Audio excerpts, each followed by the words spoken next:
Hi, this is Darren Drew from D. Drew Guitars. Last time I showed you how to do a bookmark, gluing two pieces of wood together that's bookmarked.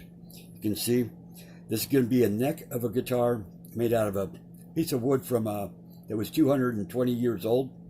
So I have my bookmark glued piece of wood. What I want to do is make binding for it.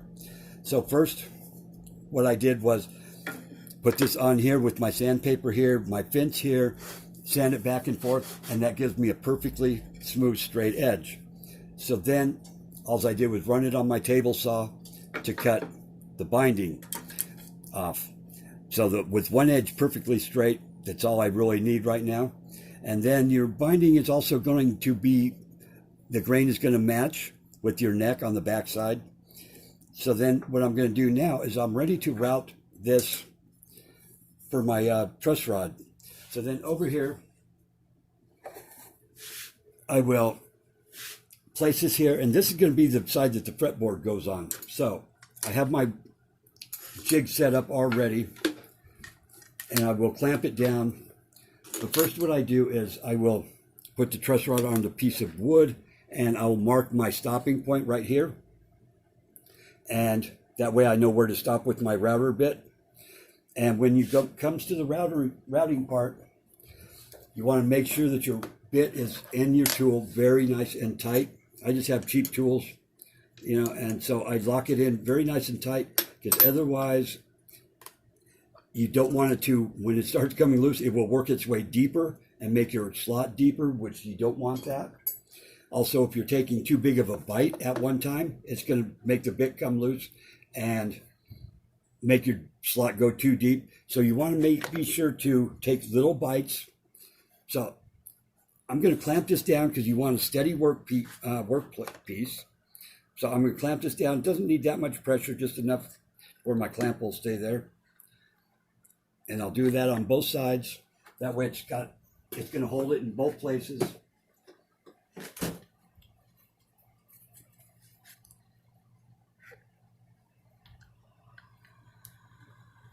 And see, that'll be good.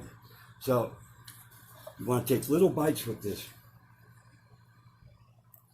So then what you do is, I only have about maybe 1/8 of an inch sticking out of here altogether. Start at the end that you're going to, I need to move this down.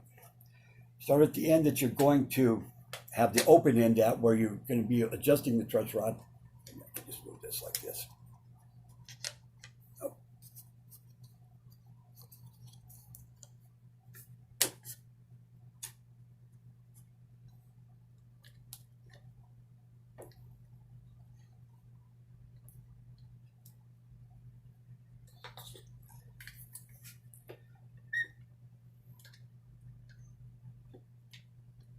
See, I want to move this so that my guide here will be hitting on the board at the very beginning of it.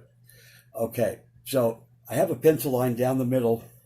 So what you want to do is have your guide here and run your tool and watch the bit stay exactly on top of the middle of that pencil line on both ends. Okay, so now I'm going to start it, and here we go.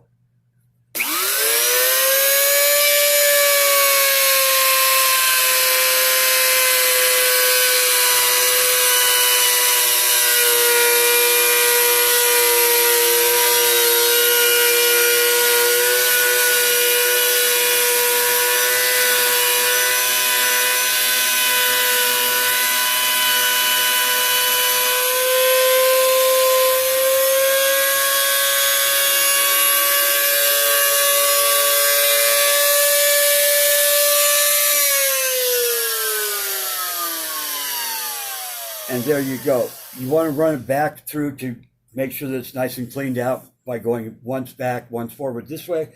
And I missed my line for just a touch, but that's okay. But at least I'm in the center here. I'm in the center there. And you do this repeatedly until you get to the proper depth that you want. Like I said, take small bites. It's going to run smooth that way. And you can make your truss rod line. And once I get done with my truss rod depth correctly, and the way I do that is just put my truss rod in there and make sure it fits all the way. I'll use a little bit bigger bit for this end right here. And on this neck, I'm going to put a carbon fiber rod in because I've had some of this wood kind of bowing too much. So I'm going to also do a next line right here with a carbon fiber rod, one on each side. That way I know that my neck will stay straight throughout the years to come. And that's about it. You know, I don't need to make any more cuts. You've seen the gist of it. So thank you very much. Please like and please subscribe. Thank you very much. Bye.